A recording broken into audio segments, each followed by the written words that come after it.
It's a beautiful day here in Panama, and on today's Hot Zone, I'm bringing you the uncut interview I did with a Kurdish SDF fighter who's been fighting ISIS for more than 3 years, and he's got an incredible story, so check it out. This is the Hot Zone. Engaging with the news in a whole new way, international war correspondent Chuck Holton brings insight into areas of crisis and lets you help those affected.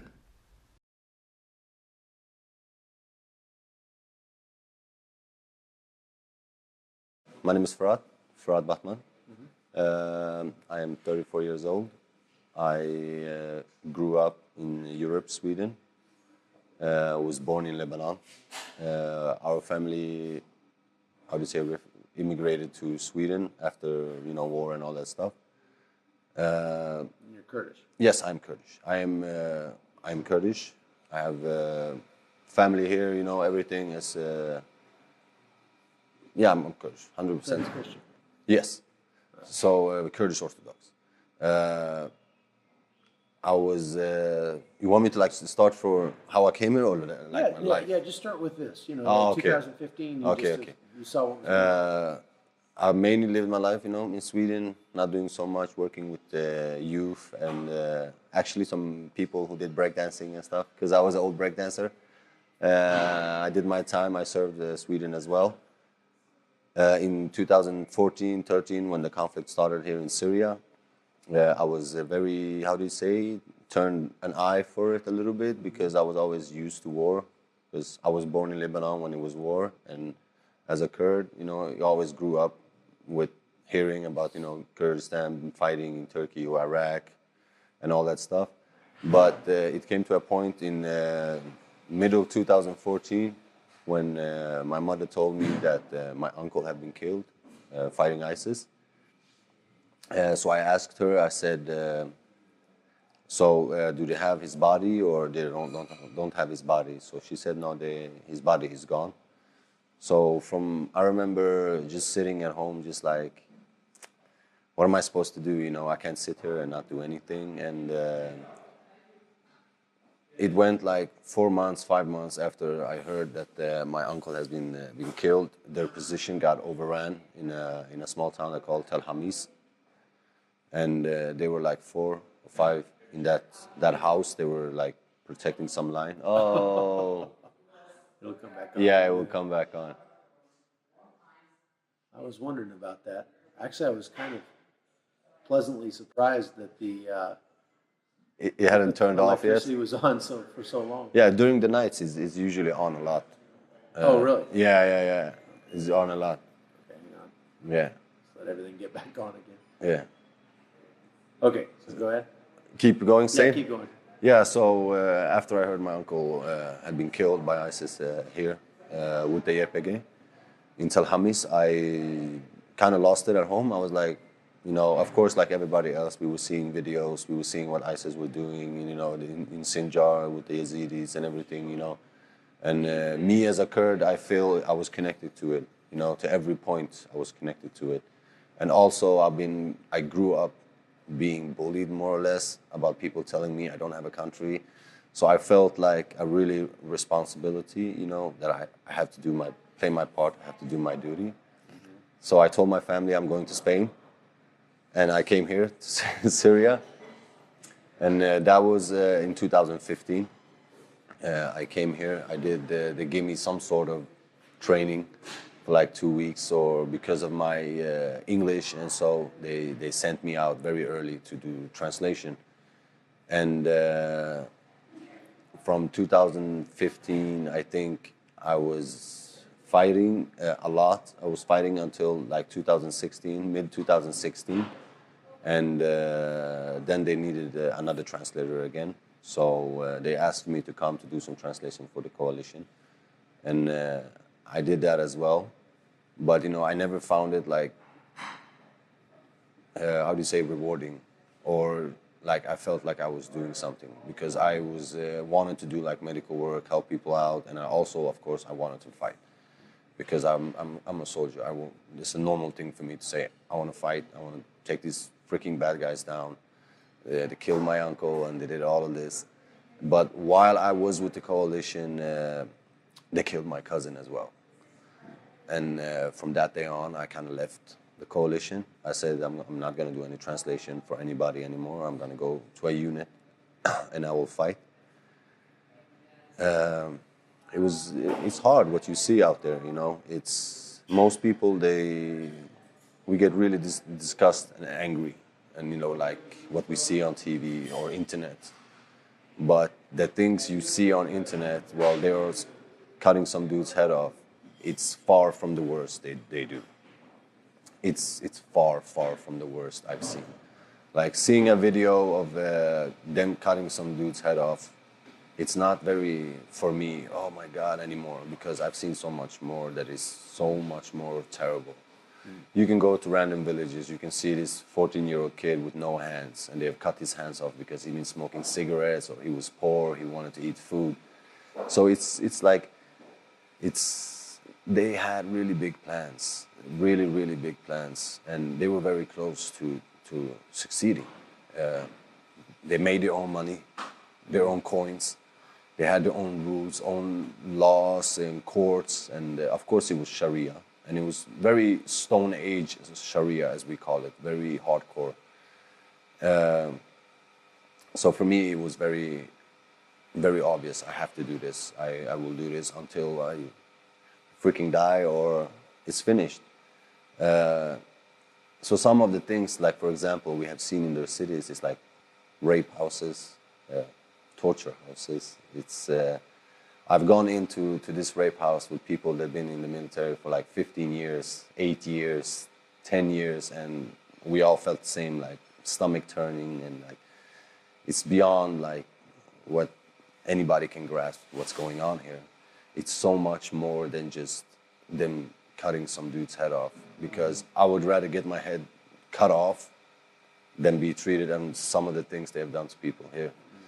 Random one-man cages in the desert filled with like human bones.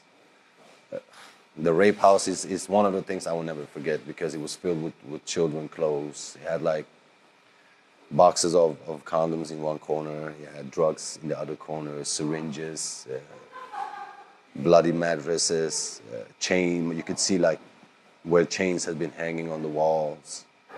We gone through the torture houses where it was still like bones from people's hands there. I mean, I made it like a commitment. I have to stay there. Like there's no question about it. I have to stay there. I have to fight. But also during all this time, of course, like we said before, the more you stay in the fight, obviously, you will get injured. And it happened to me one time. I got injured. I got hit with shrapnel in my leg in the city of Tapka. I had to be pulled out. I was literally sitting and not doing anything for 4 months because of my injuries. But I refused to go back to Sweden. Like I said, I have to stay here.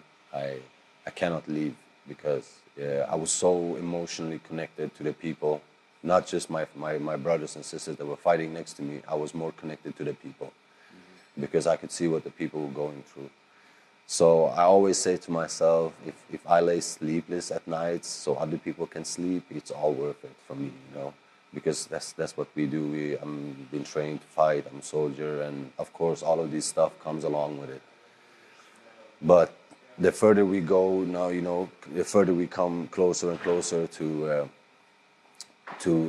gaining all ground and taking ISIS off their territorial control, we end up with another issue as well. We end up with refugees, we end up with foreigners' families, we end up with cities that are totally bombed, no infrastructure left. It's so much more to do here right now than just be a fighter. Mm-hmm. So, and I usually say to the guys that I had a unit I was commanding and stuff, and I always said to them, if you're not ready to put down your uniform and become a builder or a teacher, then you have come to the wrong place. So we have a responsibility as well, because I played a part of destroying these cities. So we gotta be true to ourselves as well, and I really am. And that's why I usually say there is no good guys in this war, because I destroy as much as they destroy, because once I destroy, let's say, this building or somebody's house, or kick people out of their houses because we gain ground, they will usually lose their houses because somebody will come in there and take it. So we have a responsibility to help the people. It's the most important thing. So what do you want to do then once this is over to help that? I mean, I'm burning a lot for the young because I worked with it when I was in Sweden. I worked with young people and that stuff because I see them a lot because I have relatives here and I see like my family's children and I'm just looking at them and wondering what will their future be here? Because let's be honest, with this thing that's going on now, they won't have much of a future here. So what I would want to do is trying to fix that in some way because there's a lot of orphan kids. There's a lot of, even the ISIS kids. It's not their fault, you know. It's not their fault they got born into this or... So what are we supposed to do with these young children? Are we supposed to be like, but your dad was an ISIS fighter. You're going to be in this camp forever. No, you know, so we have an obligation to fix what we were a part of destroying. So more or less, I would love to help people get back to their feet and go back to their lives. If children don't have any parents, in somehow help out and do some sort of orphanage or... It's very tricky. Hold on. Hey, Dave, I'm just finishing his interview. Could I get you to go upstairs and have your meeting? 3 minutes left. Okay, yeah. 3 minutes left. Yeah. So I think we have a duty to help them out. You know? Tell me about how you got your... Yeah, I lost the earring in my right ear, the hearing, and I ended up with TBI. We were in the outskirts we just passed Hajin, I think it was Shafa. And there was this big fog that will keep coming every day, like every day, like for 3 days, and we were constantly just fighting and fighting and fighting. The last day, before it happened, we had built trenches. Our forces had built trenches that was not deep enough and were used against us. They were driving motorcycles in the trenches with big machine guns and like welded behind their motorcycles. And once they figured out that we couldn't go the distance with our weapons, we couldn't make damage to their APCs and their V-bits, they came with a dozer and filled up a part of the trench and made like a bridge, and they just started crossing it. And we were so into the fighting, we were just constantly into where they were. And when we noticed that some of the local forces have taken the cars and left us there in the desert, and we were literally sleeping in a berm, just a berm like a dozer have done, like pull up the sand. There was nothing else there. We were middle of the desert. So a big car came and we thought it was an APC, and we were literally just waiting for them to dismount, but it was a suicide car, a SV bid. And once we turned around to see if we can evacuate, we had no cars, there was nothing there. So we couldn't do so much than just stay there, because that was the only type of protection we had, the berm. If we would have left that berm, it would just been desert. So the V-bait came so close, because by that time we didn't know that all the other positions next to us has fallen. Like people were dead, they have taken them prisoners, or they ran away. So we were more or less at the last position out there that was alone. And the guy with the radio and everything, he left as well. So we were stuck out there, and this suicide car came so close. And when it blew up, it killed like 12, 13 of our guys. I fell down, the explosion, the pressure of it was so bad. Like my weapon got like all destroyed. I was bleeding out of my ears. When I woke up, I was like, when I stood up, I was so disorientated. I couldn't even believe anything. And of course, unfortunately, it was a lot of our friends around me that was dead. And there was many of them that were injured as well. But because I was so disorientated, I couldn't care for them, because I'm doing medical work, and I couldn't. So a car came at last and took us out, leaving some of the injured, and the bodies behind. All our like medical gear, everything was left behind. Like everything we had, the weapons, ammunitions that was left, everything was left behind. Our heavy weapons, the dushkas, the 23, the 17 and a half, they all were broken.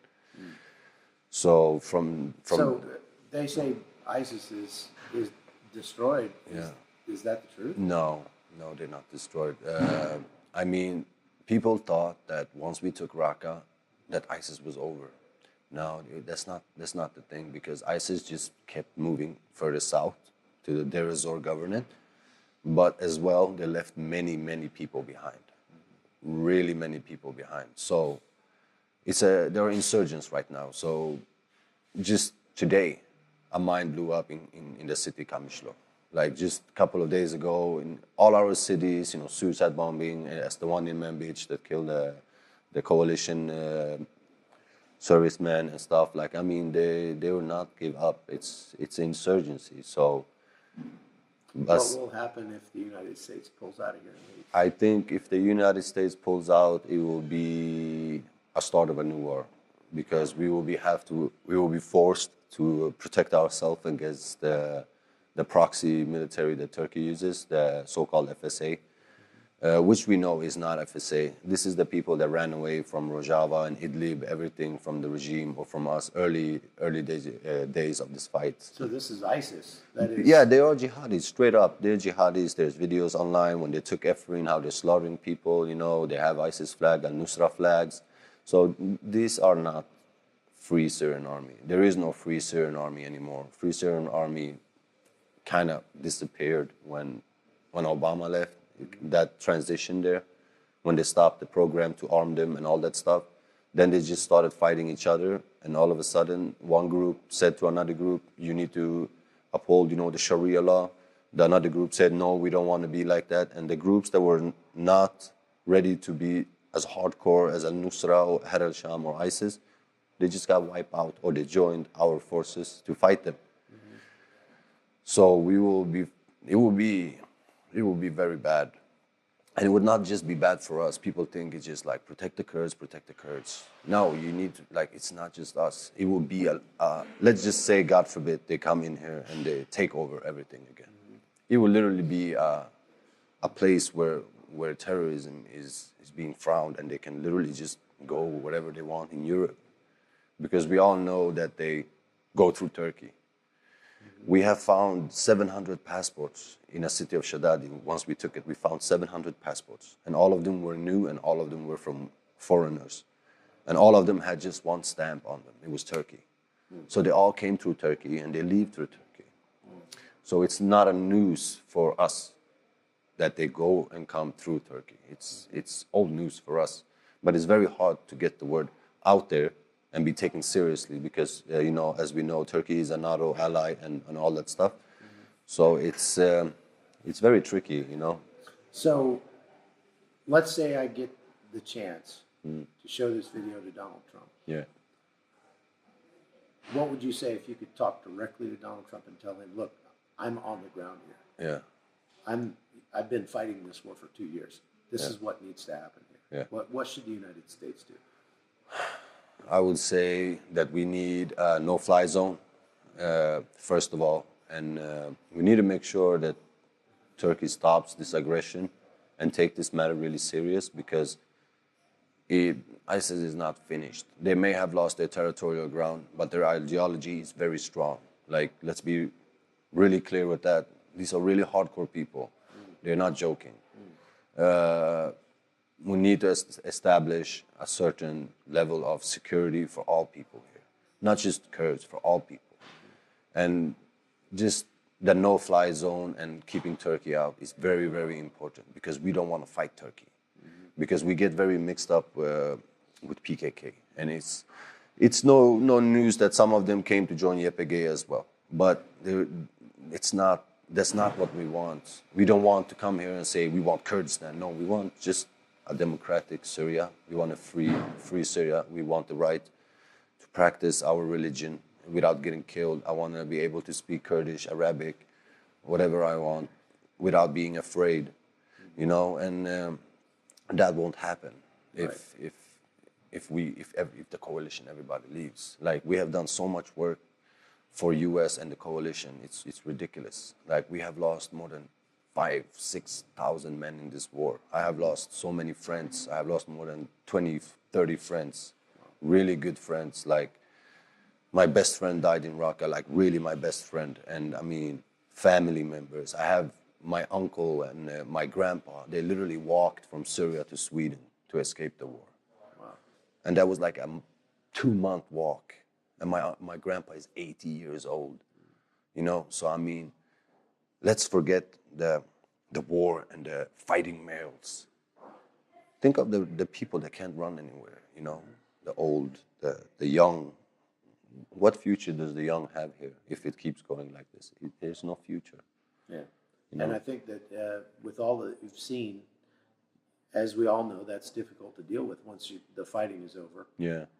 And one of the best ways to heal is to help someone else. Yeah, And I agree. so if you can, once this is over, establish some sort of pipeline where people can help the people here. Yeah. And get them back on their feet, then Yeah. they won't have to walk to Sweden. I agree. They can stay here, and it'll be better for everybody. Yeah. So it's cheaper for everybody. Yeah, it's cheaper. It's cheaper and it's better, and then we don't have to as well deal with the fact that every country in Europe now is blaming everything on the people that ran away from war, Right. without even understanding what they're running away from. You know, they're not running away from some dude coming robbing your house. No, they're running away from some dudes that are coming. They're taking your daughters. They're selling them. They're raping them. They cut your dad's head off. Like, it's not normal. This is not anything that is normal. So, As a Christian, do you see? I mean, that's demonic. I mean, it that's is. satanic. It is. It is. It is. It's So the does work it of the make you devil, feel like straight you're- up. You know, when you have to go and do these very difficult, very painful, very miserable things, does that give you some measure of comfort? It does, you know. I mean, but still not. I am, like I said, I'm soldier. We fight our enemies. We like to put bad men to sleep, as we say.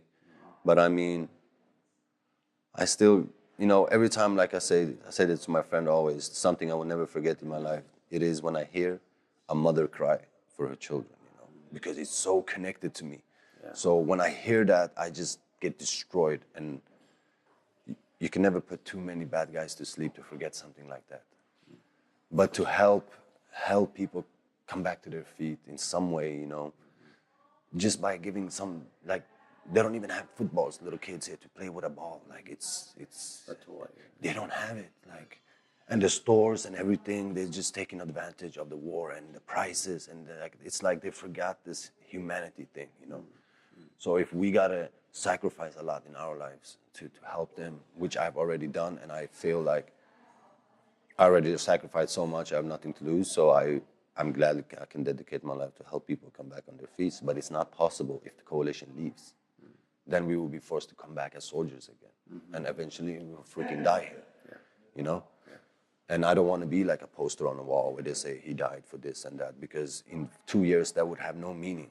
It would still be like thousands of children without families, and families, they don't even know where their daughter are. There's still like 1,800 or 1,000 Yazidi girls missing, 600-700 Christian girls missing. Where are they? We've been through all of Syria now, from the north all the way to the south. We haven't found any of them. No. We found some, but I mean, not even a fraction of Found, what. like, lots of mass graves, I tell you.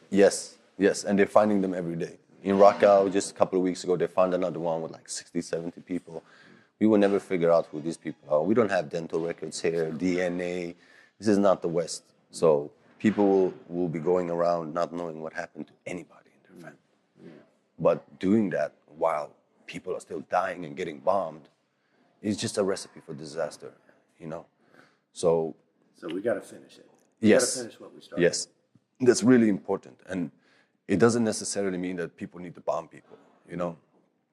We say coalition state, we don't want you to state because you want to go bomb the regime or anything else. You keep some sort of stability while people are making peace. Because you don't make peace with your friend, you make peace with your enemy, you know? So This is the type of stuff as well our forces need to come over. This old school thinking of, oh, he's my enemy, I will not shake his hand, because then, and that won't happen if they leave, because we have been influenced by some of the things in the West, and it helps us, you know. Like before, a Kurdish fighter would never wear a Kevlar, but now they're wearing it because they know it saves lives. So they're both helping each other at some point. And as you know, people need help. That's the most important thing. Right. Well, The Hot Zone is produced by Amy Holton and Livefire Media. Copyright 2019.